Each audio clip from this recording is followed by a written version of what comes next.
नमस्कार, आप देख रहे हैं परफेक्ट मिशन लाइव और मैं हूं आपके साथ ज्योति कनौजिया। आइए रुक करते हैं खबर की ओर।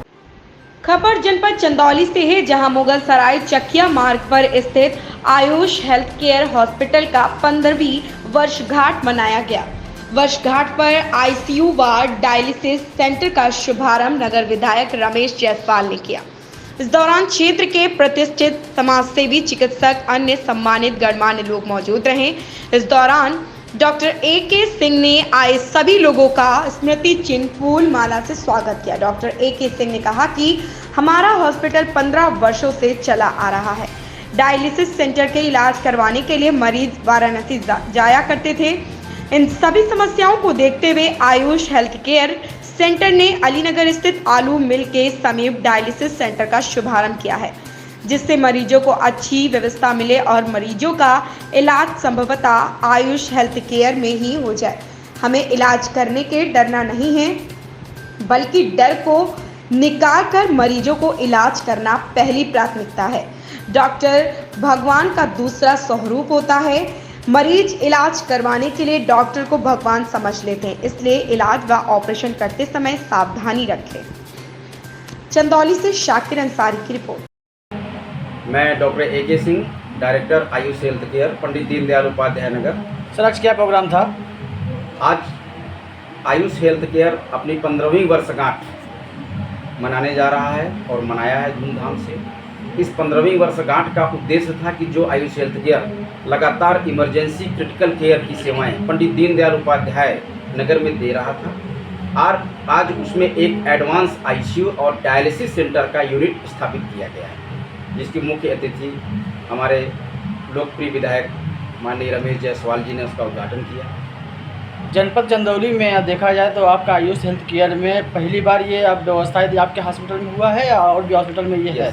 आयुष हेल्थ केयर जनपद चंदौली में प्रथम हॉस्पिटल है जिसने डायलिसिस यूनिट की स्थापना 24 आवर सेवा देने के लिए की है, और अभी तक डायलिसिस यूनिट की स्थापना कहीं पर नहीं थी।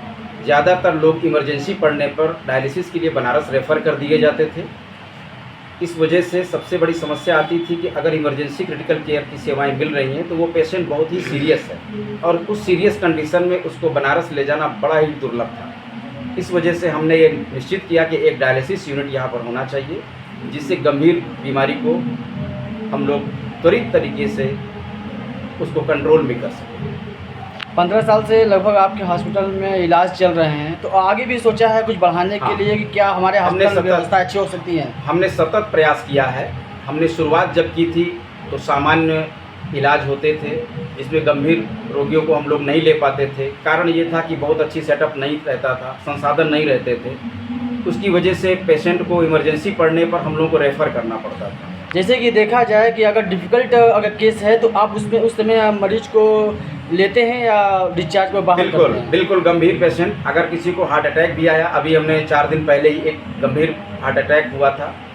एक महिला थी 65 वर्ष की, शादी में आई हुई थी, उसका हमने त्वरित गति से इलाज करने का प्रयास किया। हम पहले पेशेंट के गार्जियन को कन्विंस कर देते हैं कि देखिए बीमारी गंभीर है, अगर आप यहाँ से कहीं ले भी जाएंगे तो हो सकता है रास्ते में भी इसकी मृत्यु हो सकती है, आपको रिस्क लेना पड़ेगा। अगर आप रिस्क लेते हैं तो हमें इलाज करने में कोई दिक्कत नहीं है। हमारे पास सारे संसाधन अवेलेबल हैं जो एक बनारस में एक अच्छे हॉस्पिटल में होने चाहिए, वो सारी सुविधाएं आयुष हेल्थ केयर में। समथिंग लोगों को क्या दिशा निर्देश देना चाहते हैं, लोग कितने में इलाज वो संभव है? मैं तो यही कहूँगा कि अगर किसी को कोई गंभीर बीमारी होती है तो पहले अपने नज़दीक सेंटर में आए। उसके दिमाग में ये बिल्कुल नहीं होना चाहिए कि पैसा ज़्यादा लगेगा। वो पहले डॉक्टर से परामर्श ले और नज़दीक जो भी सुविधाएं मिलती हैं पहले उसका जो है वो लाभ ले। निश्चित रूप से उसको कम पैसे में इलाज अपने ही नज़दीक जगह पर मिल जाएगा।